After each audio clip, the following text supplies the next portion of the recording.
জীবনে ধনী ও সফল হওয়ার সূত্র। প্রতিটি বিষয়ের লক্ষ্য অর্জনের কিছু সূত্র বা নিয়ম আছে। সূত্র অনুযায়ী কাজ করলে কাঙ্ক্ষিত লক্ষ্যে পৌঁছানো খুবই সহজ হয়। অন্যথায় সূত্রের বিপরীত করলে পরিশ্রমী হয় কিন্তু গন্তব্যে পৌঁছানো সম্ভব হয় না। আমরা প্রতিটা মানুষই দুনিয়াতে স্বচ্ছল জীবিকা নির্বাহের জন্য রিজিক তালাশ করি, যাতে কিছুটা আরামে ঝামেলামুক্ত জীবনযাপন করা যায় তার প্রচেষ্টায় লিপ্ত থাকি। কিন্তু দেখা যায় দিন শেষে চারপাশ থেকে অনেক ঝামেলাই জীবনে আষ্টেপৃষ্ঠে জড়িয়ে যাচ্ছে। জীবনটা সহজ হতে হতেও জটিলতায় আটকে পড়ছে। সব কিছু যেন অধরাই থেকে যাচ্ছে। সমস্যার সমাধানে আমাদের প্রচেষ্টারও শেষ নাই।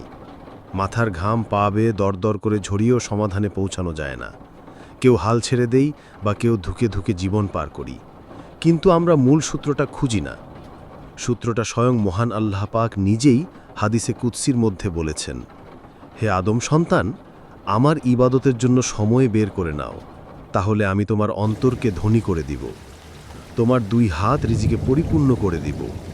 হে আদম সন্তান, আমার থেকে দূরে সরে যেও না, তাহলে তোমাদের অন্তর দরিদ্র হয়ে যাবে, দুই হাত কর্মব্যস্ত হয়ে যাবে, অভাব কখনোই মিটবে না। মুস্তাদরাকে হাকিম ৭৯২৬ নং হাদিস। ইবাদতের জন্য কি সময় বের করা হয়েছে? সেই সময়টা কি অন্তত একনিষ্ঠতার সাথে মহান রবের স্মরণ করা হচ্ছে? চোখের পানি প্রবাহিত করে আল্লাহ পাকের সাথে মুনাজাতে কথোপকথন হচ্ছে? প্রকৃতপক্ষে এসব হচ্ছে না। মানুষ নামাজে দাঁড়ালেও কিভাবে তাড়াতাড়ি নামাজ শেষ করবে সেই চিন্তায় থাকে। রুকু সিজদাতে যেন সৃষ্টি হয় ঝড়ের গতি। অন্যান্য ইবাদত তো অনেক পরের বিষয়।